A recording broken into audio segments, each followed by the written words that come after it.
Assalamualaikum warahmatullahi wabarakatuh. Innal hamdalillah nahmaduhu wa nasta'inuhu wa nastaghfiruh wa na'udzu billahi min shururi anfusina wa min sayyiati a'malina may yahdihillahu fala mudilla lahu wa may yudlil fala hadiya lahu. Asyhadu an la ilaha illallah wahdahu la syarika lah wa asyhadu anna Muhammadan abduhu wa rasuluh la nabiyya ba'dah. Puji syukur marilah senantiasa kita panjatkan kehadirat Allah Subhanahu wa taala atas segala limpahan rahmat dan nikmatnya. Alhamdulillah pada pagi hari ini, pagi yang cerah ini, kita dapat berkumpul bermuajahah dalam majelis yang mulia ini, majelis pengajian Ahad pagi, ya, majelis jihad, ya, pengajian Ahad pagi, At-Tanwir di lingkungan pimpinan cabang Muhammadiyah Batang, yang kebetulan saat ini dilaksanakan di pimpinan ranting Muhammadiyah di Nasri.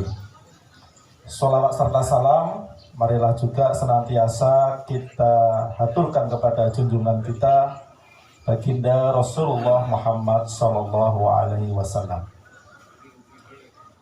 Bapak, Ibu, dan saudara semuanya, ini kami ucapkan hormat kami kepada pimpinan cabang Muhammadiyah Batang yang baru Bapak nih, Pak Amirin, dan juga para pleno cabang Muhammadiyah Batang dan para pimpinan ranting Muhammadiyah se-Batang, tak lupa dengan Aisyahnya yang menyelenggarakan dan meramaikan pengajian Ahad pagi di pagi hari ini. Sebelum saya mulai masuk ke materi inti, izinkan menginformasikan bahwa salah satu penekanan dari program pimpinan pusat Muhammadiyah itu adalah ekonomi atau industrialisasi. Nah, kita patut bersyukur di pimpinan ranting Muhammadiyah dan Aisyah di Nasri itu rupa-rupanya mulai menjalankan instruksi dari pimpinan pusat, yaitu dengan membentuk atau membuat toko laris, dan amal usaha yang lain. Nah, barang tentu sudah kewajiban kita untuk melarisi, ya, sebagaimana namanya, untuk melarisi toko tersebut. Karena kalau bukan dari kita warga Muhammadiyah, siapa lagi? Ya. Jadi biar perekonomian itu di negeri yang mayoritas Islam ini ya benar-benar dikuasai dan dikelola oleh orang-orang Muslim. Ya. Jangan sampai di negeri yang mayoritas Islam, yang mayoritas Muslim, tetapi orang-orang Islam atau Muslim itu selalu dijadikan sebagai subjek saja. Nah, ini ya dimanfaatkan saja. Nah, tapi kita harus bisa berperan aktif. Nah, Muhammadiyah sebagai salah satunya yang wajib untuk mempersiapkan segala sesuatunya terkait dengan keekonomian. Ya. Baik, Bapak Ibu semua, pada kesempatan pagi hari ini materi terkait pengajian kita tidak jauh-jauh beda dengan apa yang diharapkan oleh tadi Bapak pimpinan cabang dan juga ranting, yaitu terkait dengan zakat, infak, dan sedekah. Mungkin kita sering mendengar kata zakat, kata infak, dan kata sedekah. Ya, mungkin kita juga bingung Apa sih perbedaannya infak dan sodakoh? Ya. Kalau zakat mungkin kita sudah paham ya. Tapi infak dan sodakoh itu apa? Dua kata ini sering disandingkan. Perbedaannya apa sih infak dan sodakoh itu? Kalau kita merujuk ke Kamus Besar Bahasa Indonesia atau KBBI, sodakoh adalah pemberian sesuatu kepada fakir miskin atau yang berhak menerimanya di luar kewajiban zakat dan zakat fitrah sesuai dengan kemampuan pemberi. Kalau mengacu pada tafsiran Kementerian Agama, secara etimologi sodakoh berasal dari bahasa Arab as-sodakoh yang artinya pemberian sunnah. Lalu secara terminologi, sodakoh adalah memberikan sesuatu tanpa mengharapkan balasan dari manusia karena Allah yang akan membalas berupa pahala. Itu definisi dari sodakoh. Nah sebenarnya di dalam Al-Quran zakat pun dikatakan adalah sodakoh. Nanti kita akan lihat ayatnya. Jadi kalau kita boleh klasifikasikan, sodakoh itu dibagi jadi dua ya. Yang pertama adalah sodakoh wajib dan yang kedua adalah sodakoh sunnah. Nah sodakoh wajib itu apa saja? Sodakoh wajib itu yaitu zakat dan nafkah. Nah, ini terutama bagi bapak-bapak ini. Jadi sodakoh wajib itu berupa zakat dan nafkah. Kemudian kalau sodakoh sunnah itu adalah infak. Ya. Jadi asal katanya itu sodakoh. Ya. Ada wajib, ada sunnah. Wajib berupa zakat dan nafkah. Kalau sunnah berupa infak. Nah, sebagaimana disebutkan dalam Quran surat At-Taubah ayat 103, "Khudh min amwalihim sodakoh." Nah, ini adalah ayat perintah untuk berzakat ya, bagi amil atau bagi pemerintah untuk memungut zakat. Tetapi di sini katanya ya yang digunakan adalah sodakoh. Khudh min amwalihim sodakoh. Jadi punya ayatnya, khudh min amwalihim sodakoh dan tutahhiruhum wa tuzakkihim biha wa sholli alaihim. Inna sholawataka sakanul lahum wallahu sami'un alim. Artinya ambillah zakat dari sebagian harta mereka. Dengan zakat itu kamu membersihkan dan mensucikan mereka dan mendoalah untuk mereka. Sesungguhnya doa kamu itu menjadi ketentraman jiwa bagi mereka. Dan Allah Maha mendengar lagi Maha mengetahui. Jadi walaupun kata yang digunakan itu sodakoh, tetapi ditafsirkan di sini adalah zakat. Ya. Khudh min amwalihim sodakoh. Ya. Jadi tadi kenapa sodakoh itu ada yang wajib yaitu zakat. Kemudian masih di dalam surat At-Taubah ayat sebelumnya yaitu ayat 60 itu juga menggunakan kata sodakoh. Innamas sodakoh lil fuqara'i wal masakini wal amilina 'alaiha wal mu'allafati qulubuhum wa fir riqab wal gharimin wa fi sabilillah wa ibnis sabil fariidatan minallah wallahu alimun hakim. Ya. Artinya sesungguhnya zakat itu tadi digunakan kalimat sodakoh juga, innamas sodakoh.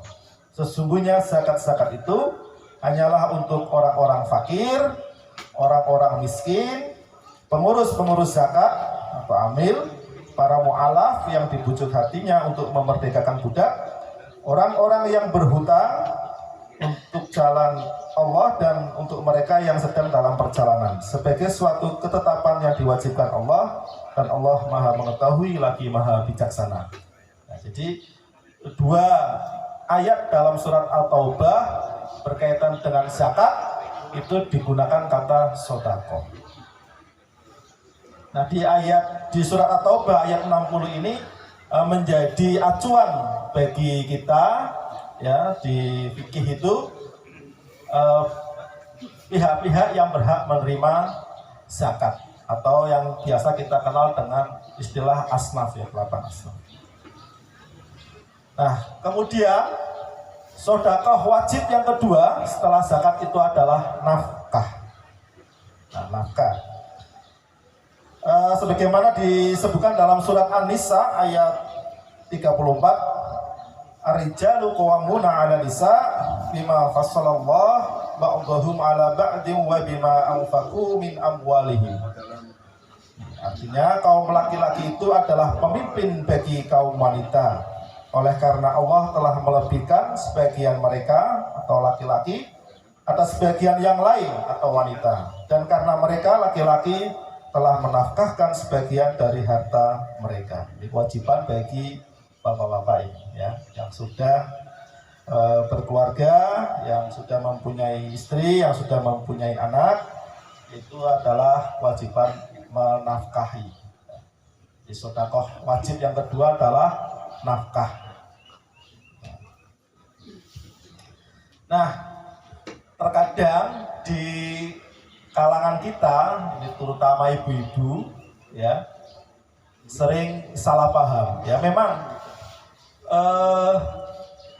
kewajiban seorang anak perempuan berbakti kepada orang tuanya, ya, yang utama, itu setelah dia menikah, bakti yang utamanya berubah. Bukan kepada orang tuanya, tapi kepada suaminya. Tapi sebaliknya, laki-laki itu bakti kepada orang tuanya adalah sepanjang masa atau seumur hidup. Nah, terus bagaimana urutan nafkah? Nah, kira-kira seorang bapak atau seorang suami kewajiban menafkah itu keluarganya dulu atau bapak ibunya? Nah, ini terkadang bagi ibu-ibu, orang tua, ya, atau mertua sering salah paham, ya, atau sering seudon sama anaknya atau sama menantunya, ya. Jadi kewajiban pertama urutan nafkah itu adalah kepada keluarganya, ya. Jadi kewajiban suami ya kepada anak istrinya. Sebagaimana hadis yang diriwayatkan oleh Imam Ahmad dan Imam Muslim, yang artinya apabila salah satu di antara kalian bersedekah, hendaklah dimulai dari dirinya. Dari dirinya itu dalam artian diri dan keluarganya, wajibannya. Dan apabila dalam keadaan itu ada kelebihan, barulah diberikannya kepada kaum kerabatnya. Lalu apabila masih ada kelebihan lagi, maka buat kaum kerabatnya. Nah, ini juga berlaku bagi perempuan, ya. Jadi perempuan yang diutamakan dulu adalah keluarganya. Ini pernah suatu ketika Rasulullah itu memberikan petuah kepada kaum wanita saat Idul Adha. Wahai para wanita sekalian, bersedekahlah, sebab aku melihat mayoritas dari kalian adalah penghuni neraka. Setelah berkhutbah, Nabi SAW memutuskan pulang ke kediamannya. Pada saat itu istri Abdullah bin Mas'ud mendatangi Nabi dan mengutarakan, "Ya Rasulullah, tadi Anda menyuruh untuk bersedekah hari ini. Saya punya perhiasan, saya ingin mensedekahkan barang milik saya. Namun suamiku, yaitu Ibnu Mas'ud, mengira bahwa ia dan anaknya yang lebih berhak menerimanya daripada orang lain." Kemudian Nabi SAW menegaskan, "Memang benar apa yang dikatakan suamimu, yaitu Abdullah Ibnu Mas'ud. Jadi suami dan anak lebih berhak diberikan sedekah daripada orang lain." Jadi yang pertama urutannya itu adalah keluarganya. Kemudian yang berikutnya adalah sedekah sunnah yang biasa kita kenal dengan infak. Ya, jadi tadi sedekah wajib ada dua, yaitu zakat dan nafkah. Yang kedua adalah sunnah, yaitu infak. Di dalam Quran surat Al-Baqarah ayat 215 yang berbunyi, "Yas'alunaka madza yunfiqun qul ma anfaqtum." Menggunakan kata infak. "Qul ma anfaqtum min khairin falil walidaini wal aqrabina wal yatama wal masakin wa banis sabil wa ma taf'alu min khairin fa innallaha bihi alim. Nah, ini urutan berikutnya sudah tersebut di Quran surat Al-Baqarah ayat 215. Kalau kita ada kelebihan harta, apa dulu ini yang mau kita berikan? Siapa dulu ini yang mau kita berikan? Nah, di sini di surah Al-Baqarah ayat 205 disebutkan. Mereka bertanya tentang apa yang mereka nafkahkan. Jawablah, apa saja harta yang kamu nafkahkan hendaklah diberikan kepada ibu bapak.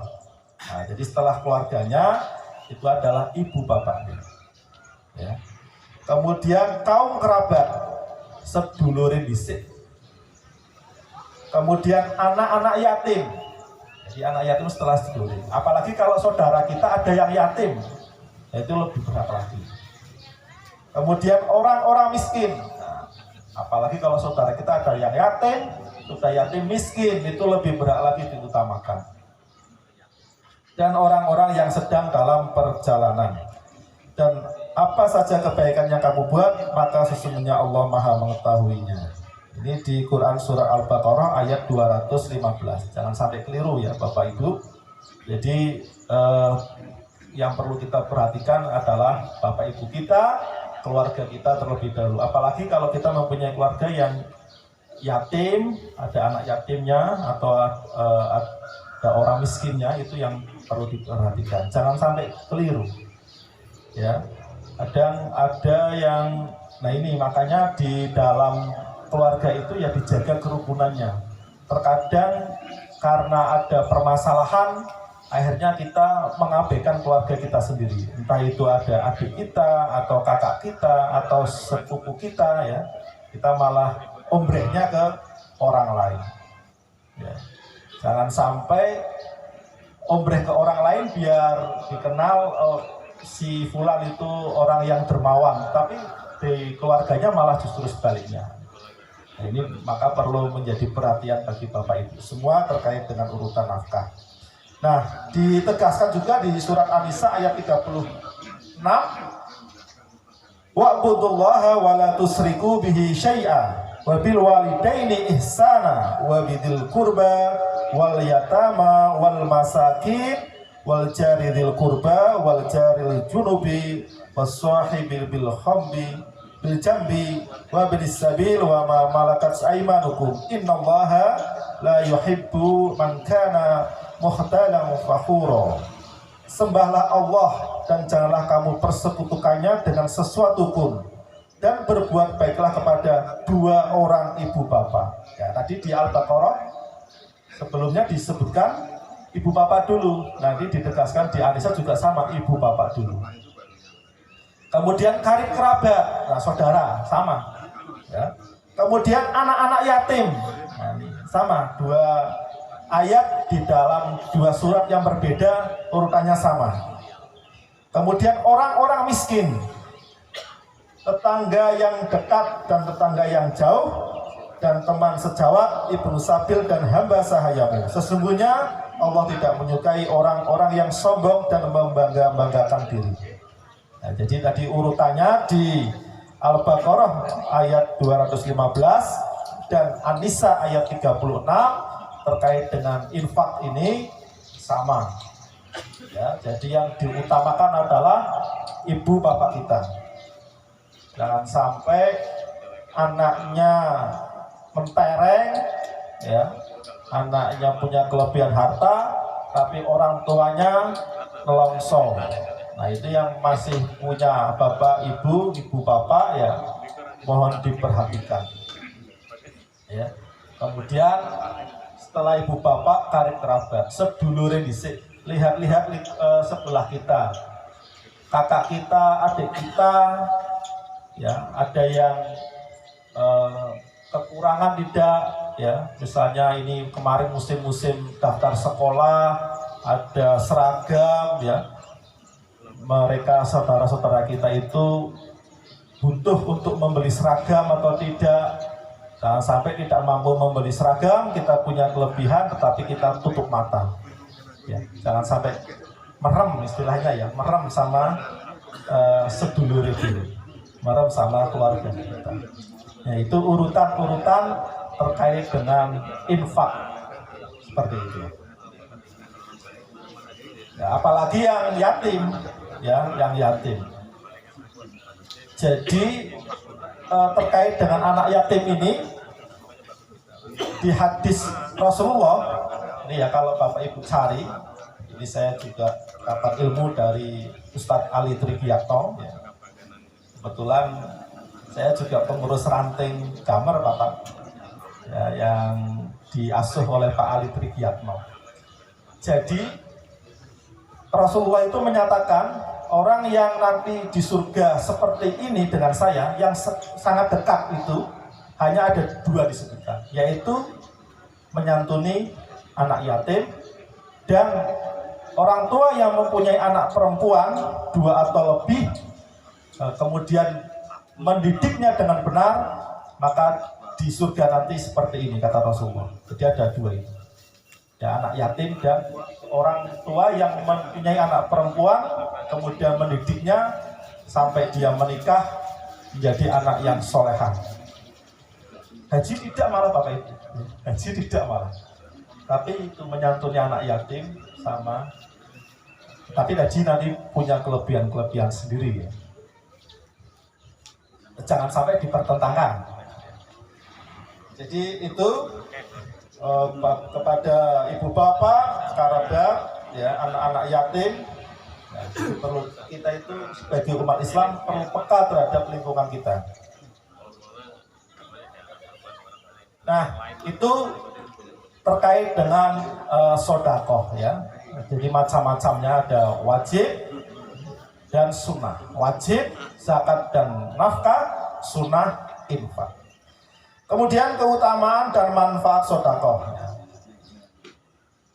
Jadi sodakoh itu tidak harus dalam bentuk uang, ya. Nanti kita akan lihat apa saja macam-macam sodakoh yang tidak dalam bentuk uang yang bisa mendatangkan pahala buat kita. Dan sedekah ini adalah ibadah sosial. Jadi yang namanya orang Islam itu tidak melulu ibadah mahdhoh, ya, tapi juga harus ghairu mahdhohnya itu diperhatikan, ya. Orang Islam itu orang yang hidup bersosial, bukan orang yang memikirkan dirinya sendiri, yang hanya ibadah melulu. Rasulullah juga tidak suka, ya. Tapi yang bermasyarakat, ya. Jadi jangan sampai kita berada di lingkungan masyarakat kita, tetapi kita tidak mau bersosialisasi, ya. Karena Islam menganjurkan agar kita bersosialisasi. Ibaratnya kalau kita tidak bersosialisasi, kalau kita meninggal siapa yang mau menguburkan, seperti itu, ya. Masa mau mandi sendiri, berangkat ke kuburan sendiri, kan tidak mungkin, ya Bapak Ibu, ya. Nah, jadi manfaat sedekah sebagaimana di Quran surat Al-Baqarah ayat 261, masalul ladzina yunfikuna amwalahum fi sabilillah kamatsali habbah ambatat sab'a sanabila fi kulli sumbulatin mi'atu habbah wallahu yudha'ifu liman yasha wallahu wasi'un alim. Misal seumpama alladzina, perumpamaan nafkah yang dikeluarkan oleh orang yang menafkahkan hartanya di jalan Allah adalah serupa dengan sebutir benih yang menumbuhkan 7 bulir, pada tiap-tiap bulir 100 biji. Allah melipat gandakan ganjaran bagi siapa yang Dia kehendaki, dan Allah maha luas karunia-Nya lagi maha mengetahui. Jadi tidak akan rugi orang yang bersedekah. Nah, nanti kita akan melihat atau mendengar cerita yang bisa kita jadikan ibrah kepada kita semua untuk bersemangat bersedekah. Kemudian sedekah itu tidak harus dengan uang, ya. Jadi ini ada hadis yang lumayan panjang, ini saya ambil intinya saja.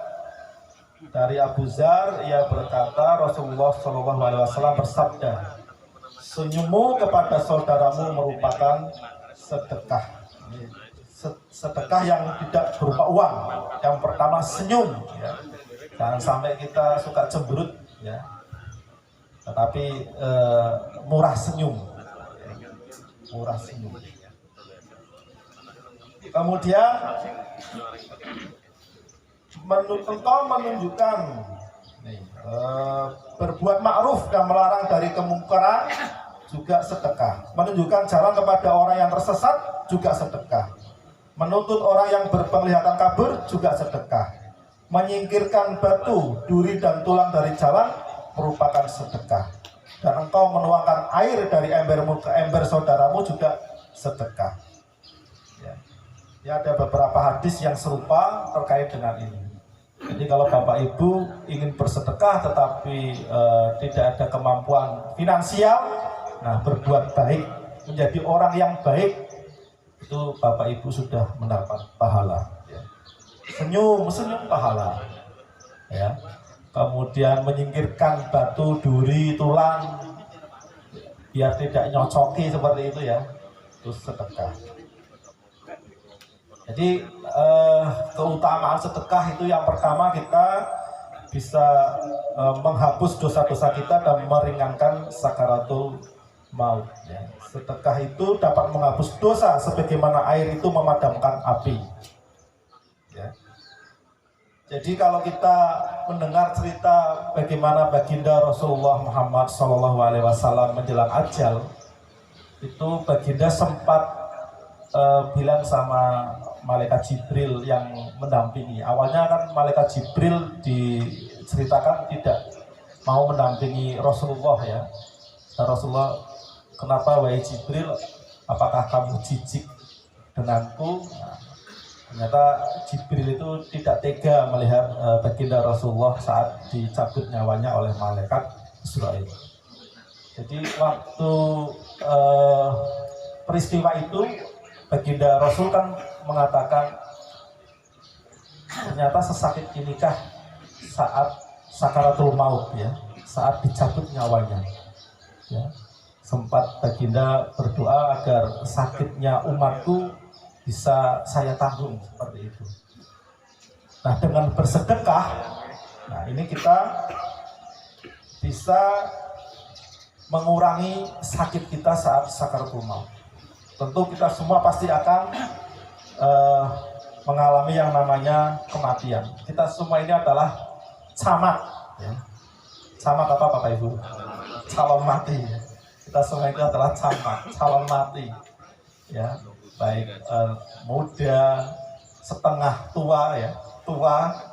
Nah, tergantung kapan menunggu giliran saja ya, kapan kita akan dicabut nyawanya oleh Allah. Nah, saat sakaratul maut ini, sebagaimana tadi cerita saat baginda Rasulullah dicabut nyawanya itu terasa sangat sakit.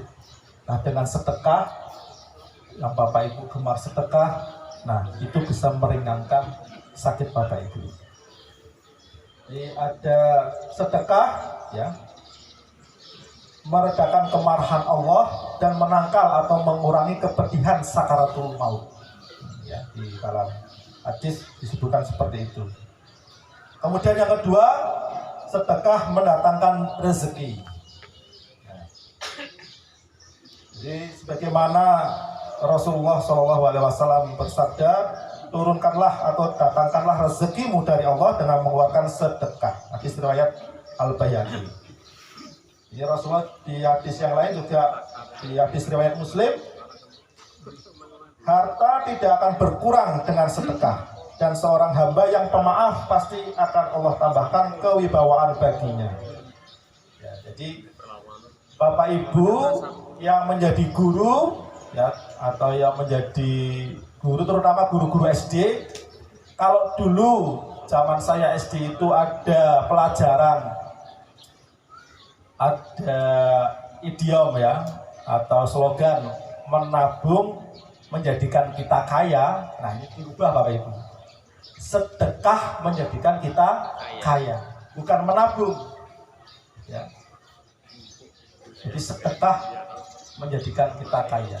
Kalau di pakar-pakar ekonomi Bukan menabung menjadikan kita kaya, tapi investasi menjadikan kita kaya. Ya, ini yang bisa kita ambil ibrahnya itu kisah Utsman bin Affan. Nanti sama Abdurrahman bin Auf. Ini Utsman bin Affan sama Abdurrahman bin Auf itu saudara, sepupu. Ya, kalau istilahnya orang Kajangan itu balungan gede kabeh, ya. Wong sugih kabeh, ya. Mungkin Bapak Ibu sudah sering mendengar kisah ini dan Bapak Ibu sudah mengetahui informasi bahwa saat ini rekening Utsman bin Affan radhiyallahu anhu juga masih ada, ya, dikelola oleh pemerintah Arab Saudi dan jumlahnya miliaran, ya. Jadi diawali dari kisah ini. Ada dua riwayat.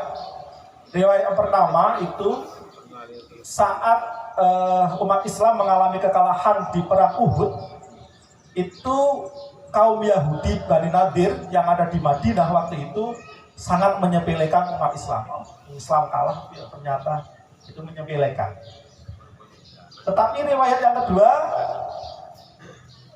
wallahu alam ini ya, yang benar yang mana, tapi ini riwayat yang kedua, itu saat turunnya ayat mengharamkan khamar, ini kaum Yahudi Bani Nadir kepanasan karena dagangan mereka tidak laris lagi. Ya, jadi kan dulu khamar masih diperbolehkan, ada tahapan-tahapan sebelum khamar itu dilarang. Ya, misalnya jangan kamu mendekati sholat saat kamu sedang mabuk atau sedang minum khamar. Kan belum dilarang dulu itu, masih diperbolehkan waktu itu. Nah, sampai diharamkannya khamar. Nah, Bani Nadir, salah satu orang Yahudi Bani Nadir ini yang kaya, itu akhirnya mengintimidasi orang Muslim, yaitu karena Madinah itu tandus, ya, maka ketergantungan terhadap air itu sangat besar. Nah, kebetulan orang Yahudi itu mempunyai sumur. Nah, akhirnya sumur itu dijual. Yang tadinya bebas mengambil, dijual. Nah, akhirnya waktu itu harga khamar dengan harga air itu lebih mahal harga air. Nah, maka kaum muslimin waktu itu pada kehausan, pada menderita karena tidak ada air. Nah, sampailah kepada Rasulullah. Nah, kemudian kata Rasulullah, siapa yang mau membeli sumur ini, nanti insya Allah di surga akan diberikan yang lebih baik dari sumur. Itu langsung Bapak Ibu, Utsman bin Affan langsung berdiri. Saya ya Rasulullah, kemudian langsung keluar untuk membeli sumur itu. Nah, ini sebagaimana yang disampaikan oleh Pak Amirin. Bapak Ibu, kita masih ada tanggungan membuat rumah sakit langsung. Ya, kayak Utsman bin Affan. Bapak Ibu itu lihat masjidnya belum jadi, lantai 3 belum jadi, langsung Bapak Ibu. Ya. Jadi kalau orang bersahabat, para sahabat itu kalau ditawari sesuatu yang hal baik, itu langsung menyambut. Ya, tidak pikir kondisi lah, tapi langsung tanpa pikir panjang. Langsung tanpa pikir panjang. Nah, akhirnya sumur itu ditawar oleh Utsman bin Affan. Waktu itu orang Yahudi langsung memberi harga yang sangat besar, 120.000 dirham. Nah, ada yang meriwayatkan 120.000 dinar. Kalau dinar itu, 1 dinar sekarang sekitar 4 jutaan, ya. Dikalikan 120.000 berapa itu Bapak Ibu? Nah, Bapak Ibu kalau bikin sumur bor itu berapa? Nggak sampai miliaran kan? Nah, ini 120.000 kali 120.000 kali 4 juta itu berapa itu? Saya juga bisa menghitung itu, ya. Miliaran lah seperti itu. Itu kalau dinar. Kalau dirham itu 1 dirham 100.000 sekarang itu, ya. Jadi waktu itu harganya sangat mahal sekali. Nah, tetapi 120.000 itu hanya dipakai sehari tidak boleh dipakai. Itu bagaimana sangat menderitanya itu waktu itu. Tapi Utsman bin Affan sahabat yang kaya dan cerdas, tidak tanpa menawar langsung dibeli 120.000 dirham dan langsung diwakafkan sama umat Islam saat itu juga. Nah, Akhirnya di hari kedua ini orang Yahudi itu kok tahunya orang Yahudi Utsman bin Affan mau beli sumur itu biar Utsman juga mau menjual seperti halnya orang Yahudi, ternyata langsung diwakafkan. Ya, jadi orang Yahudi di hari kedua hilang-hilang ke orang-orang sing tuku. Nah, setelah beberapa hari berikutnya orang Islam mengambil air sebanyak-banyaknya biar untuk kebutuhan besok itu masih ada cadangan. Nah, beberapa hari akhirnya orang Islam bisa ngece sama orang Yahudi tersebut. Ya, sang ngece. Akhirnya orang Yahudi ini berpikir, aduh aku nek kaum ini ya rugi. Wes Utsman, saya kita adol kabeh. Saya jual semua sumurnya dengan harga yang kemarin. Nah, Utsman ya tidak mau kalau harganya sama dengan kemarin. Nah, tawar-menawar, akhirnya tawar-menawar. Utsman posisinya sekarang menang. Yang tadinya posisinya lemah, ya sekarang bisa tawar-menawar. Ya sudah, saya lepas dengan harga 8.000 dirham. Tadi totalnya berapa Bapak Ibu? 20.000. Ya, ada yang mengatakan dirham, ada yang mengatakan dinar. 20.000. Nah, sejak saat itu, nah kebetulan di lingkungan sumur itu, Bapak Ibu yang sudah pergi haji mungkin sudah pernah melihat sumur itu ya.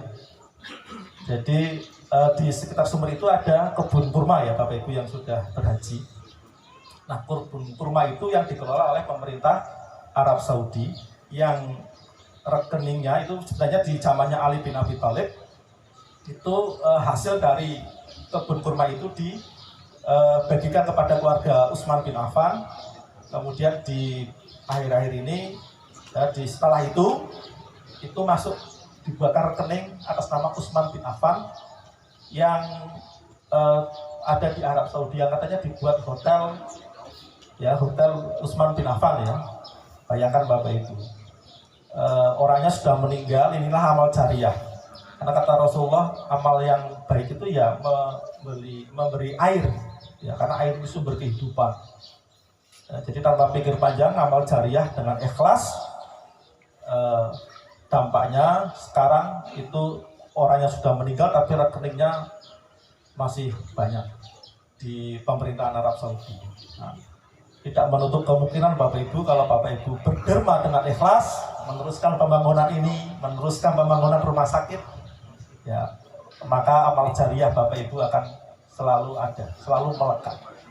Nah, jadi itu bukan menabung menjadikan kita kaya, tapi bersedekah menjadikan kita kaya. Kemudian cerita yang berikutnya adalah cerita Abdurrahman bin Auf. Ya, jadi Abdurrahman bin Auf itu kalau belanja kemudian kembali ke Madinah itu dari jauhan itu kelihatan seperti badai di gurun, karena Abdurrahman bin Auf itu membawa 700 kendaraan, ya unta atau kuda ya untuk membawa barang dagangannya. Bayangkan 700 kendaraan unta atau kuda. Jadi kelihatan jauh itu seperti badai. Nah, sempat Aisyah istri Rasulullah itu bertanya kepada Rasulullah, itu Abdurrahman bin Auf bahwa Pak teman. Nah, kata Rasulullah, Abdurrahman bin Auf itu salah satu sahabat yang dijamin masuk surga, tapi paling terakhir. Nah, ya paling terakhir. Nah, Abdurrahman bin Auf mendengar ini, aduh aku orang ingin masuk surga terakhir.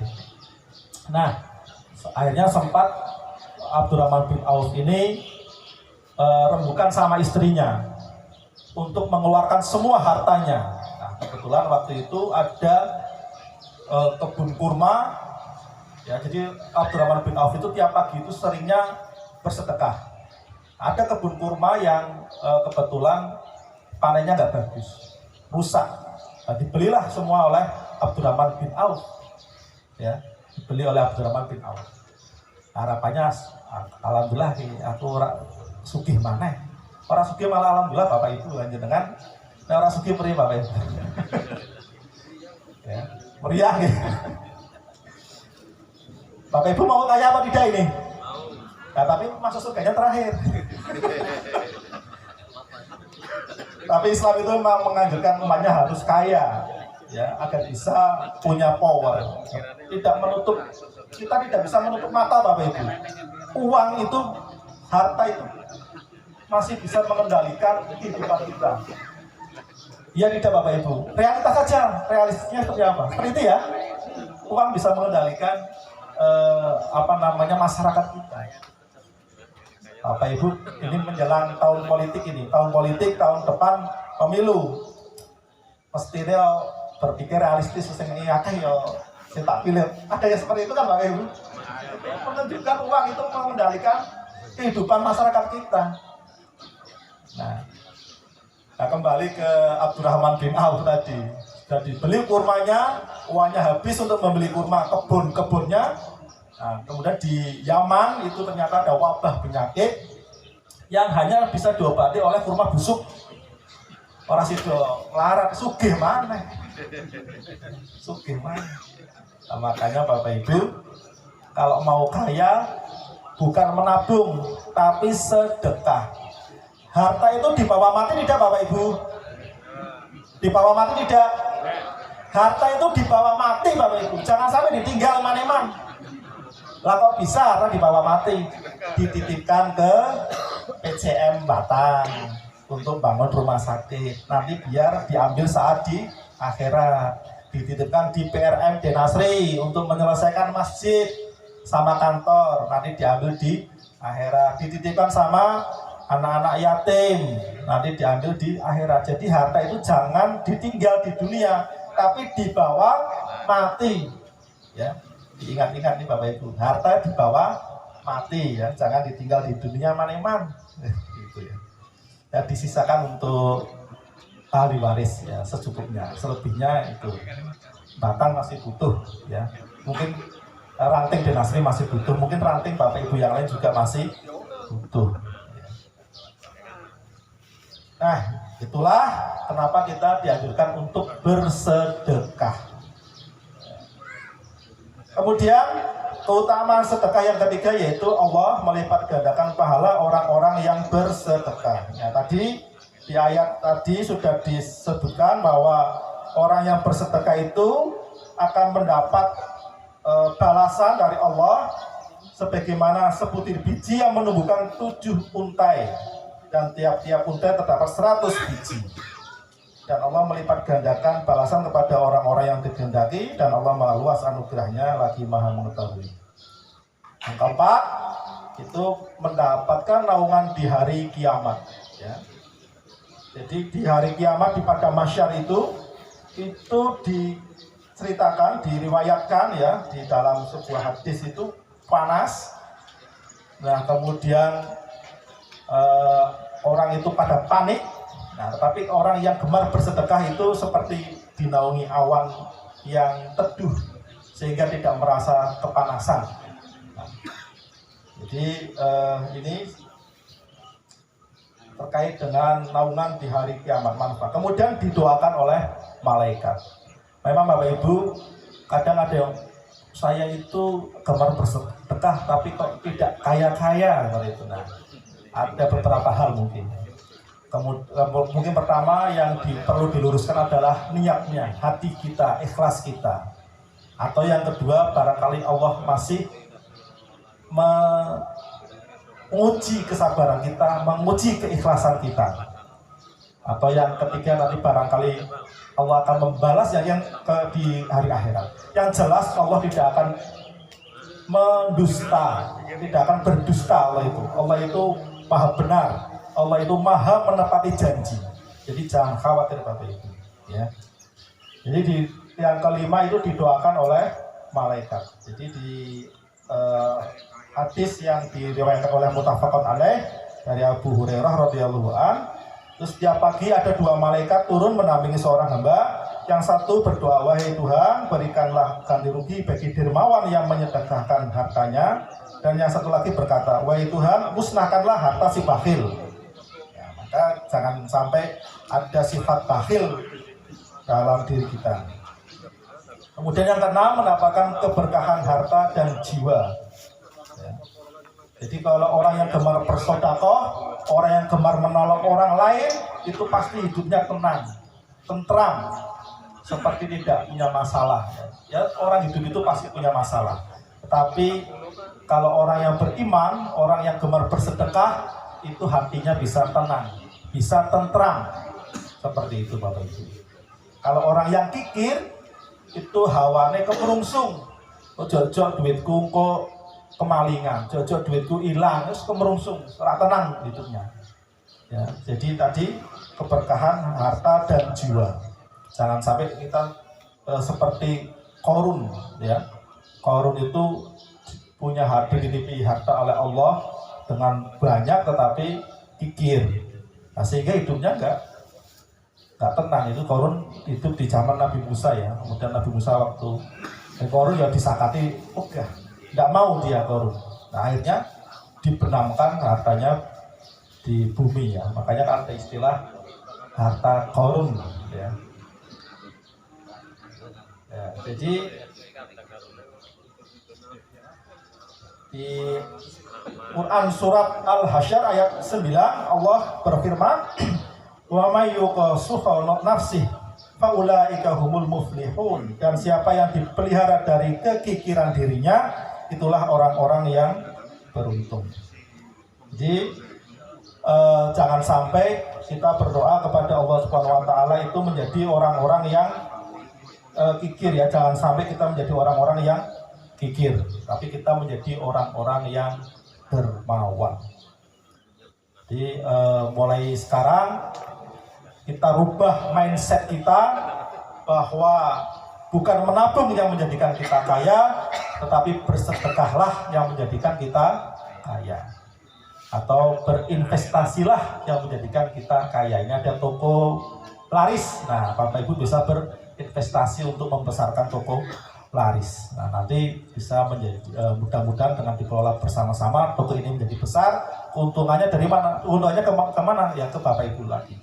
Ya, jadi bersedekah, berinvestasilah. Jadi kita rubah mindset kita seperti itu. Ada lagi mindset yang mungkin bisa perlu kita luruskan. Sunnah itu kalau dikerjakan mendapat pahala, tidak dikerjakan tidak mengapa. Itu perlu dirubah mindsetnya. Sunnah itu dikerjakan mendapat pahala, kalau tidak dikerjakan rugi. Nah, itu perlu dirumuskan, ya, dirubah mindsetnya. Jadi mungkin pelajaran kita terdahulu banyak hal-hal yang harus diluruskan, disesuaikan dengan ajaran-ajaran Islam. Seperti itu, ya Bapak Ibu. Demikian apa yang dapat saya sampaikan. Kurang lebihnya mohon maaf. Nasrul minallah wa fadlun qarib wa basyiril mu'minin. Assalamualaikum warahmatullahi wabarakatuh.